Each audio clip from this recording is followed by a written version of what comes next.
Speaking of LHDs, so recently there was a very effective, whether you agree with the politics of it or not, but there was a very effective operation in Venezuela to go into a capital city to extract the leader, who's well protected by not only his own forces but Cuban forces as well, in a protected compound with a safe room.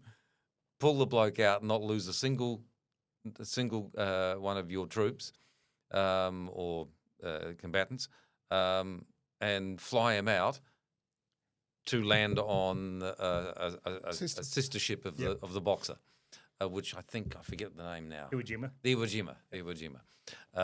You said it was a slightly newer one though, wasn't it? Yeah, it is. Yeah, with the new propulsion system. I think that I'm vague on which number, No, but it transitions from the gas, from the steam boiler to the gas turbine. So the Navy had sent the Ford into the Caribbean, or the Caribbean as you call it, the Caribbean, but it was the Iwo Jima that went in close enough, from what I can understand, to launch the attack. Or there would have been a number of places the attack would have been launched from, the operation would have been launched from. But that's a remarkable projection of power and of capability. Yeah.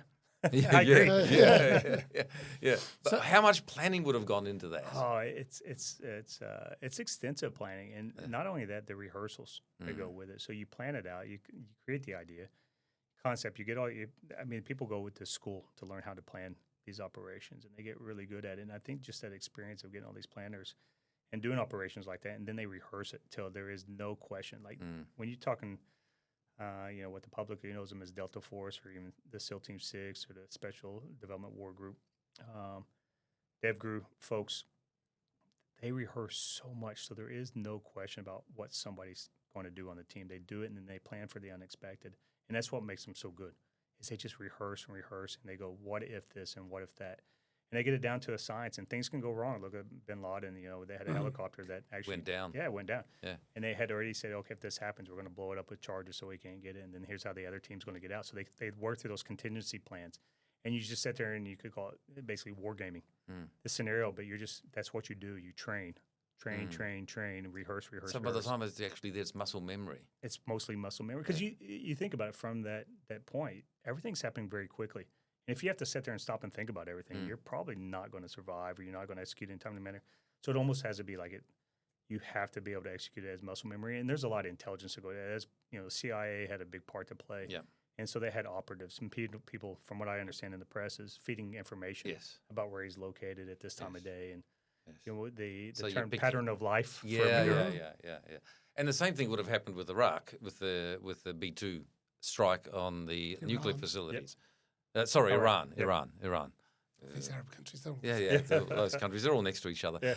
Anyway, no, Iran with the nuclear facilities buried in the mountain. They must have had inside information to know where is this stuff, where is it buried, how do you where's the access points, and of course lots of satellite, but that's not the same as having an asset on the ground, surely. No, I think the asset on the ground. So there's things I can't really talk about too much, but I've seen some facilities where they had stuff mapped out very well, and you're like, wow, this is like 3D, virtual reality. So they know.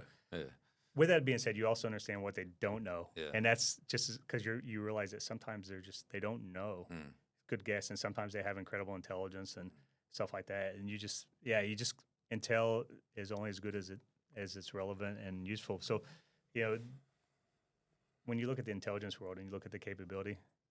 Wow, that's really impressive. But then you also look like we just don't know everything. I'm imagining that there must be multiple operations that are in the planning that never come to fruition. Oh, absolutely. Like we have plans for a lot of contingencies, and it's just a matter. Sometimes they're maybe almost a straw man. Yeah. And you'd put together and say, okay, well, it's not this specific leader. Yeah. But it's a leader. How we take out, how we coordinate, and that starts a point. Then you start looking at the specifics of that. Yeah. And we call them O plans, operations plans, and stuff like that. We have all kinds for pretty much every scenario in the world. And it's interesting. Not necessarily related to that, but when I was on the Joint Chiefs of Staff, I was a strategic planner for that, and one of my responsibilities was the chairman's risk assessment. So every year we do this big risk assessment of the world. We do here's what's developing, the strategic side. Here's what's evolving, developing in the world, and then here's what our military capability, and we look at that gap analysis of what is our military could do.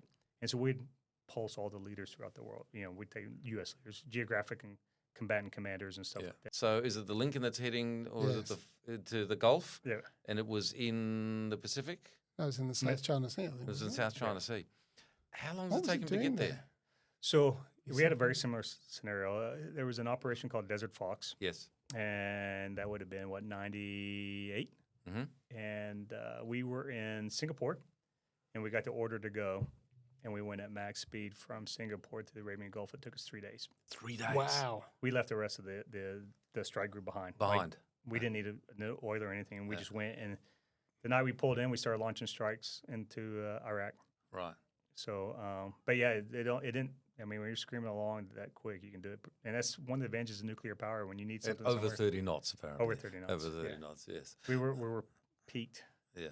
Yeah. Wow, that's quick. And how much more difficult is it to move around on a ship when it's going at full It depends on the wind. Yeah. If it's really high winds, you're not doing flight operations during that. Yeah, you just move. So you have to kind of balance that because the pilots have to maintain a certain amount of hours of proficiency. Yeah. And that's usually the thing that slows you down in your transit. You constantly have to turn around and chase wind for the pilots. Yeah. But yeah, when you're doing 30 knots, you're not doing flight operations. Everybody's just focused on that one thing, and that's just get there.